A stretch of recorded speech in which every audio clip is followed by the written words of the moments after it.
Hello, everyone. This is Dr. Beverly, and I have a very special guest speaker today joining us. Her name is Swanette Kuntze. I hope I said that right. She is an engineer who turned into a business consultant and then left her career to become an intuitive consultant, mindset coach, and energy healer. Boy, that's a big change, isn't it?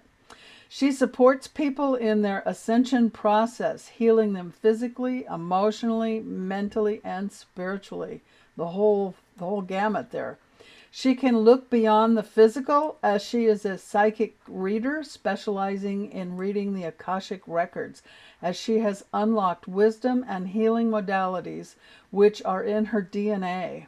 She is clairvoyant and precognitive, which occurred after a near-death experience at the age of 8. Her combination of spiritual and scientific backgrounds have resulted in a powerful combination of science and the woo-woo world. So welcome, Swanette. Thank you so much for having me. It's a pleasure to have you here. So, to get started, why don't you tell us about your journey, how you got started and why everything changed for you? Yeah, so this is really, as you already said, a huge transformation because I started my education in medicine. So I worked in clinical microbiology for a while in a laboratory which was connected to a hospital. And then I became an engineer. I studied chemical environmental technology, uh, working in the field of how toxic substances in houses have an impact on the health of people. And so this was a really interesting project as it was a pilot together with the health insurance that figured out that a lot of people had a lot of chronic diseases where the doctors couldn't find really a reason for that. And so we worked together with doctors that were specialized in environmental medicine. And we, as engineers, we went into the houses of the people and figured out, okay, what kind of toxins are there, for example, pesticides or formaldehyde or other things. And then we took the connection, okay, this can be a problem for the people. And we did the renovation of the houses, and so that people could become healthy again. And after that, so I was a consulting engineer for a while. And after that, I went into a business consultancy for personal development and organizational transformation. And we worked in the field of cultural change in organizations, in companies. So how very hierarchical companies can become more democratic, and how employees can also have a word in making decisions. And very interesting topic we were in.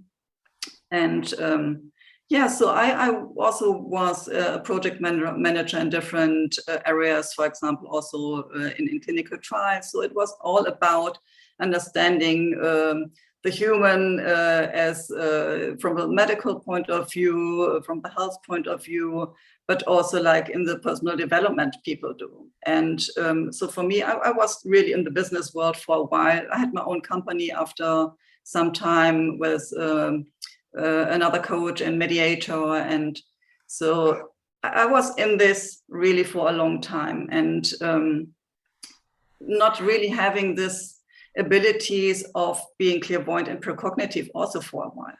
But then it was like a special moment when all that started when I was 8 years old came up again. Mm-hmm. And to go back to the point, when I was 8 years old, I had this near-death experience. And it was that I was in coma, and I was in a hospital, and I lie on a bed, and I saw like my doctor stick in a long needle into my spinal cord to take out some liquid. And I was kind of a buff, so I could see myself, like the bio-body was lying there, and I could see all these procedures. And I also could see that my parents were outside, not in the same room as me. And I had this feeling of, it was so peaceful, and it was light, and I felt freedom. And it was really like I was kind of pulled into the light. And in the next moment, I was pushed back into my body. And I woke up from my own screaming because of the pain I had, and then fell in coma again. And from then on, this happened to me again and again and again, not only for some hours, but sometimes for 2 days, I was in coma. And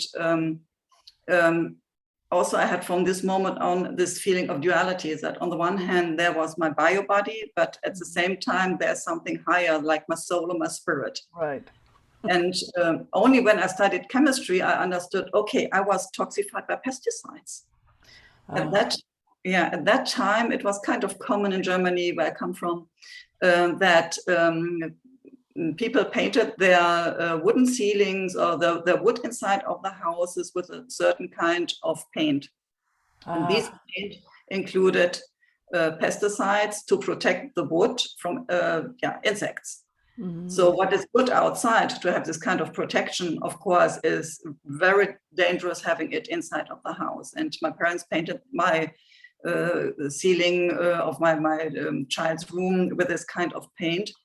And so what kills insects also kills little children. Oh, yeah. Yeah. So for me, it was every night I was sleeping in this room and I was breathing in all these pesticides. And they were neurotoxins. I had this impact of falling into coma again and again. And the doctors didn't know what was going on. So I got a lot of different drugs to take because they thought, oh, it could be too low blood pressure or whatever. But for a long time, I was in the state like always fainting away and only could see black and white. And I was kind of, feeling different, of course. But also for me, at that point already, I started to become curious about life. So I spent a lot of time being a child and a young girl, being in a library, reading books about, life, about, also was interested in history, like about Egypt and all these kind of things. So somehow this was a main topic for a long time in my life. And then I grew older and as I always felt like I don't belong here.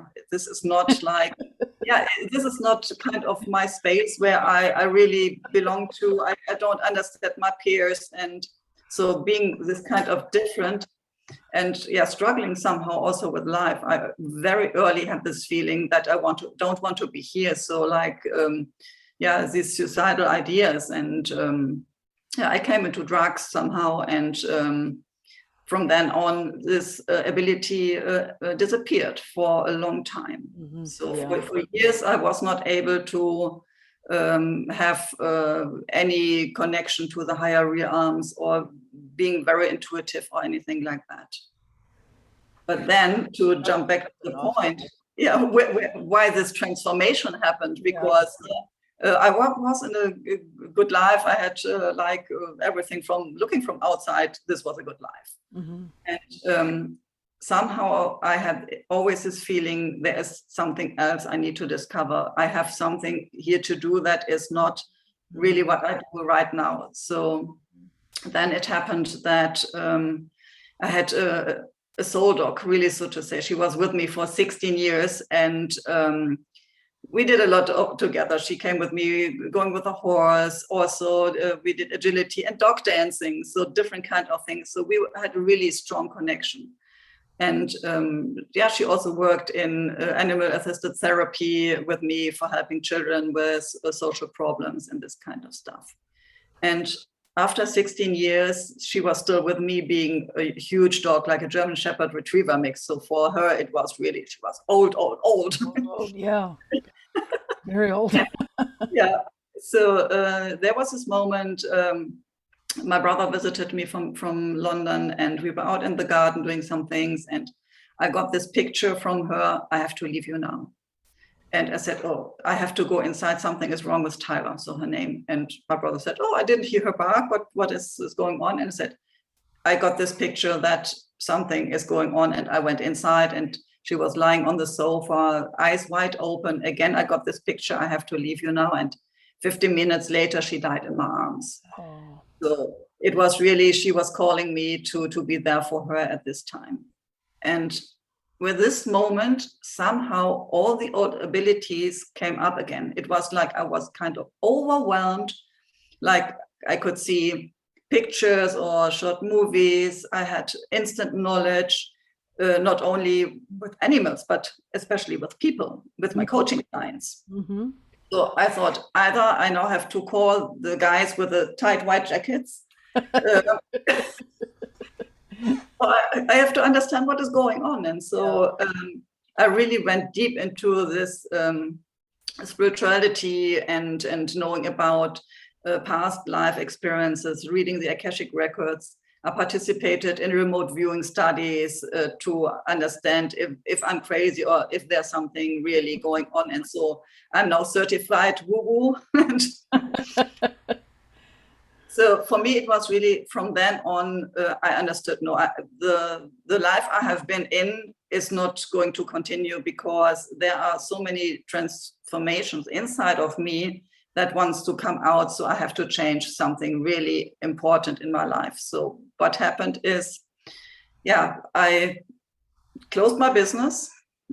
I sold my house. I sold my horses. I sold my car. I packed, as my dog was already dead, I packed 3 cats, my computer, and some clothes into 2 suitcases. And I left Germany and went to Madeira, where I'm living right now. And from then, I gave myself half a year of a sabbatical, really to understand, okay, what it is now, what I want to create in this life, why I'm here, what is my sole purpose. And now working as an energy healer and mindset coach, and helping people in their own transformational processes. That's an awesome story. You know, in interviewing so many people like yourself, I think we all went through that similar journey where as a child we had these gifts that we didn't understand, and then we go through a period where they're shut off, and then we wake up, and then we have to figure it out. And it's really a crazy journey that it seems like a lot of us have been through. But yours is pretty exciting. As a scientist myself, I understand that same thing, that transition from that mindset to woo-woo, as you call it. I agree. I called it woo-woo myself. What is the primary struggle or issue that you see in people that come to you for help? What kind of things do you see? Yeah, so at the moment, I see a lot of people that are triggered by situations that bring them into fear. So as we are still in this pandemic, so it is like people see that they got triggered about being in fear of their existence, losing their job, not seeing people anymore, like being isolated. Also like this insecurity, not knowing what will be the rules tomorrow, and like all that was kind of stable for them, even though the future is never predictable. But for them, it was like they have the routines and know what is going on.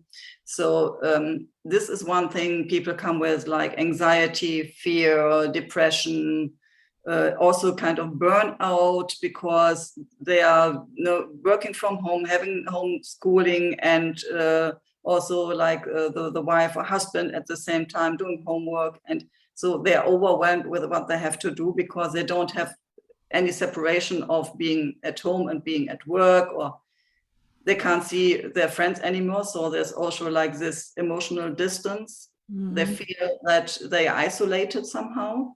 Mm-hmm. This is one thing that is at the top at the moment, but also people that feel that they're going in loops, like they have been like situations they have been before, and now they're coming up even more strong.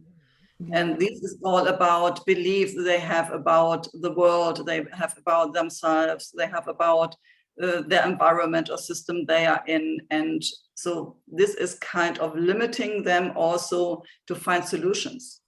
Mm-hmm. As these beliefs always bring them back into the same kind of starting position again. And especially people that had problems with relationships. now these problems show up even more big, or people that had problems with finances. Now this is showing up like a huge challenge. And so it is like people going up and down also in their career. They feel that they had done something that, yeah, they were good in, they were like leaders in companies, but now they feel, okay, there's something going down, like they don't want to continue this way, but they need to figure out what are they really here for. So people often come with the question, now that everything is going into chaos, I don't know where if my work will be there next week, if I can go to my work, perhaps if I don't want to be vaccinated. There are also some people like that. What will I do? So why am I really here on this planet? So like figuring out what can be the vision for myself being in such an chaotic and unstable moment right now. Yeah, it's pretty, I think the whole world feels that. Do you find a lot of people have lost hope? So for some people, it is still like, okay, if I behave in this way and that way, whatever the government is telling me, then I will have my freedom sooner or later again. Oh, okay. So they still have this hope that if they behave well, if they obey to the rules, then yeah, we go in through a kind of situation right now, but then all will be fine and they will have their old life back. So they are kind of they have hope because they think, okay, Yeah, after a while, so I don't know, in February everything will be over, or perhaps in March when the normal season of the flu and is over, then everything will be fine again and they can have their normal life back. Okay. So I see them, but I also see people that really are in a point where they feel so much pressure that they want to give up. So this is what I get a lot of emails or messages about, like, I can't stand this anymore. Yeah, I can't even meet like my grandparents in the nursing home. I'm not allowed to go into that, and all my friends disappeared because of whatever my opinion is on special topics. And so they are really telling me, I can't stand this anymore. They don't have hope right now, but they are still like in a situation where I can help them, of course, to understand what is going on and to see it all from a higher perspective. Yeah, but also people are telling me, if this goes on like this, I don't want to live in this world anymore. So if this, with all the restrictions and the pressure we have, and from my point of view, this will go for a while like this, they don't want to live here anymore. And they are really the ones that are close to suicide. Yeah, that's what I'm seeing a lot of, is the lack of hope. So what is your secret for helping them? Do you have a process or something that you've created? Or yeah, so yes. The process is, of course, first, like always, understanding what is the status quo. So what do they have, for example, as symptoms? Do they have pain somewhere? Perhaps do they have they can't sleep, or they have problems with their stomach? So what are really the problems or the symptoms in the body? What are their thoughts about the situation they are right in? Also to understand what they already tried out. So what didn't work for them, to understand, okay, we can try it differently. So doing the analysis or diagnosis about the status quo people are in. And then, as I said, I'm very intuitive. So I'm trying to understand what is the source behind the problem, because the symptoms are only that what is showing up. But often we don't know about what is the source of the problem really. And so I'm checking if the problem is really in the body, in the mind, in the emotion, in the energy, in the soul. So a different kind of layers where I'm using kinesiology to test on people. So I'm going into the subconscious and asking there for the answers, because people often are not aware consciously where the problems really come from. So what is the source of the problem? But the subconscious mind knows it, and if it is in the Akashic records, also the soul knows it. So I'm starting with the present time, understanding where are problems showing up, in what kind of areas, what is the source of the problem that shows the symptoms. Then I'm going deeper. I'm figuring out by going into the Akashic records, is there still something that comes from a past life experience that has a connection to the present time and has an impact on this. So also like reading this is all kind of the process of the diagnosis. And then I have different kind of tools I'm using to release, for example, trapped emotions, to clear blocking beliefs, to work on traumas they had in their past. I can clear also the Akashic records and like the connection that comes to the present time. So to tell you some tools is like I work with emotion code, with Wingwave, which is a mixture of EMDR, kinesiology, and NLP. I'm also an NLP practitioner, and I'm a stress management trainer, and different other things that are like, I have a toolbox. So I know whatever the situation brings, I will pick it up. And often, as I'm clairvoyant and precognitive, I already get pictures to see, or like short stories that I can see to understand what is a kind of a solution, but also what is really behind this problem. And I'm precognitive, so I'm getting instant knowledge, like I have words in my head, or like sentences that show up. I don't hear them, but they are right there in my brain. Yeah. So. Yeah. Yeah, I understand that. So when people work with you, what can they expect? Like, do you work like via Zoom or in person, or how do you work with people? Both. So people can work with me on Zoom, of course. So wherever you are, you can work with me. But also I work here in Madeira with people one-on-one. So what is going on is that people sometimes, especially from Germany, come here having their holidays, but also at the same time having their intensive coaching with me. So yeah, what people really can expect is that we go deep. Go deep.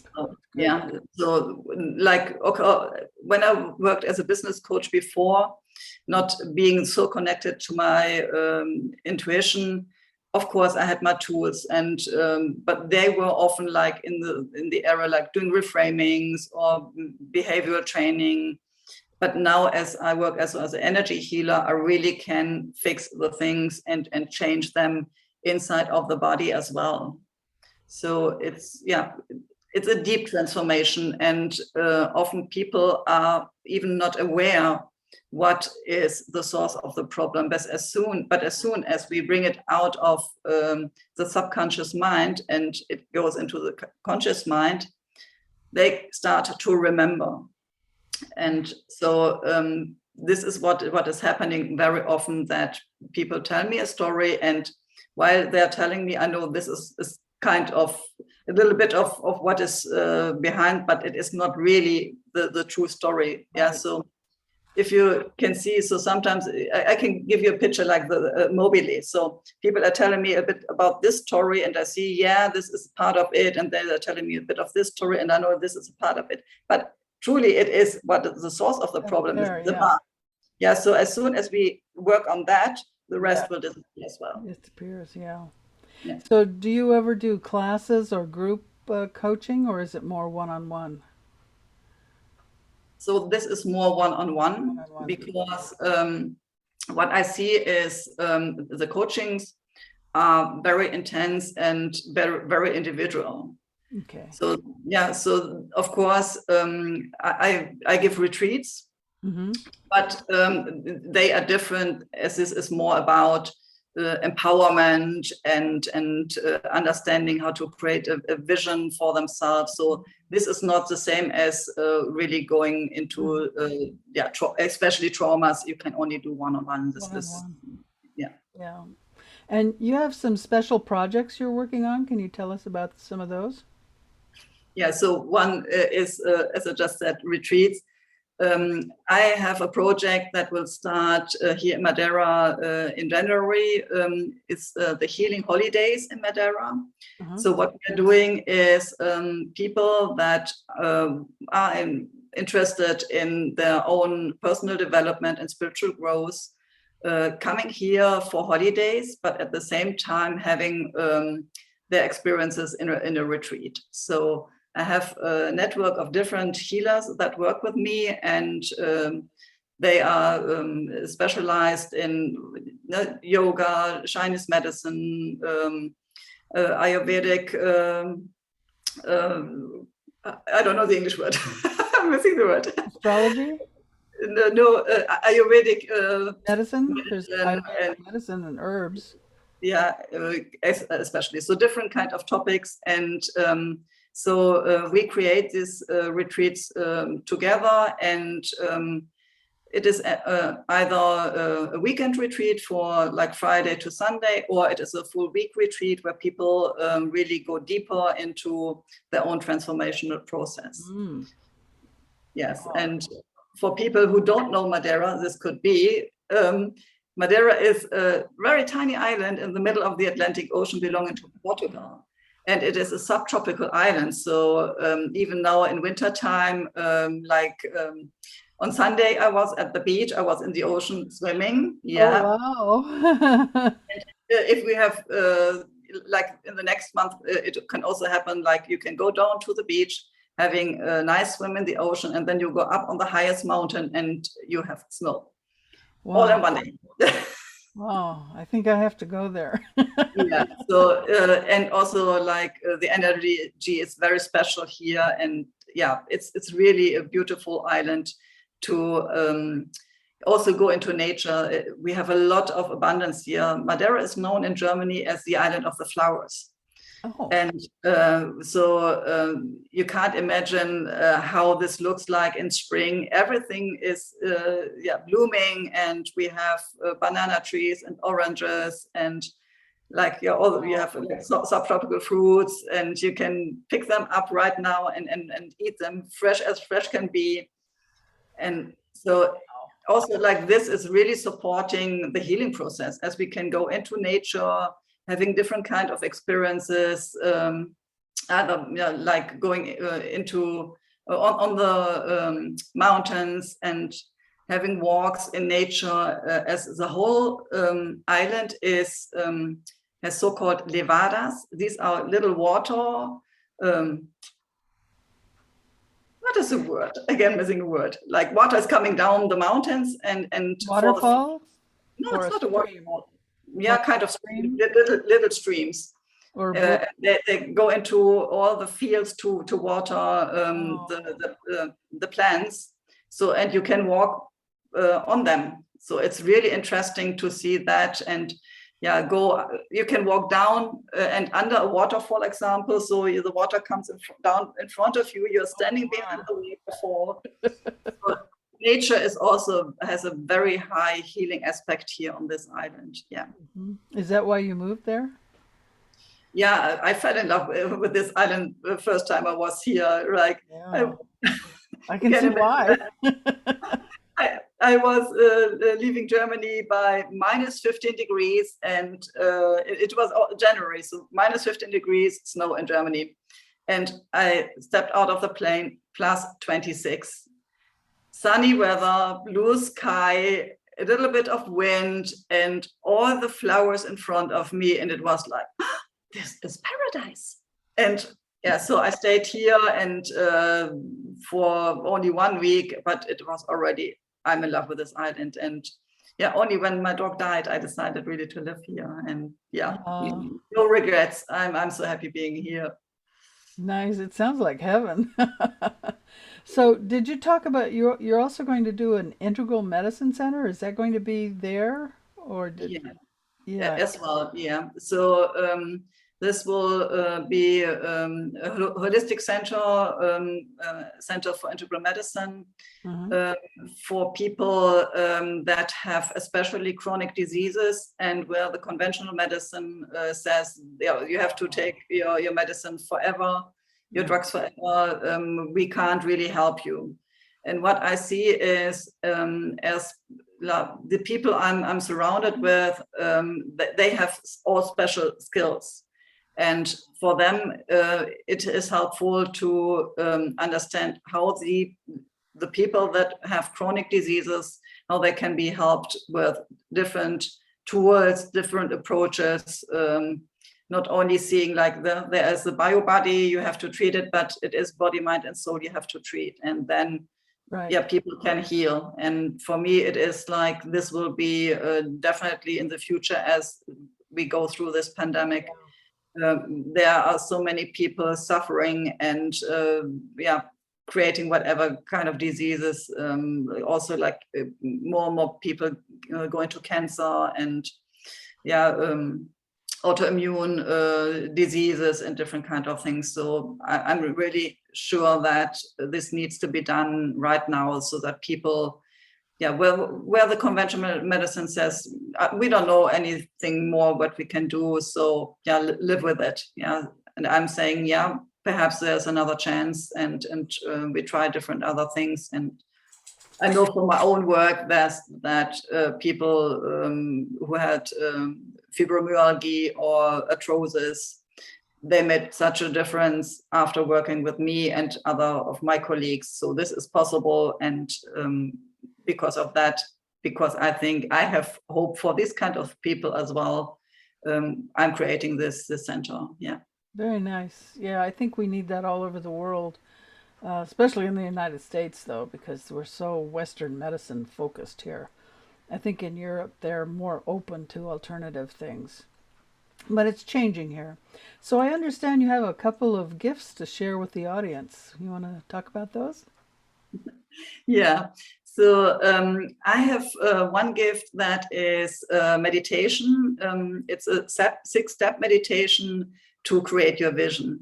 And for all the people that at the moment don't know how their future can look like, have no clear idea what they really want to do in the future, but are willing to create a new earth, a new perspective, with we living in peace and freedom, and really in a way that we understand that we are humans, and we need to connect. So creating a vision for that, this meditation can be very helpful. Wonderful. Yeah. And then I also have a VIP gift, and this is an online course. It's called Go for Your Goals. So as soon as you have your vision and now want to really do the steps, how can I create my vision, manifest my vision? So these are the steps, like go for this goal, create your vision. And I'm willing to give both to your audience, and I'm happy to share this. Wonderful. Having goals is so important. And can they get hold of you through your gifts, or do you have another way for people to get hold of you? I can share you the links, so you can put them in the description. Okay. Very good. So, folks, you can go down below, and I'll have all of the links down there, so you can get hold of Swanette. What an awesome lady. And thank you so much for being with us today. What a wonderful interview. And best of luck in your journey and creating your what did you call it? It was a Healing Holidays. Healing Holidays. That was it. That sounds really exciting. I hope those are a lot of fun. Yeah. So if you come to Madeira, I'm happy to see you here and show you my beautiful island. And thank you so much for having me as your guest. Thank you. It was my pleasure. And someday I just may show up. Okay, we'll see you.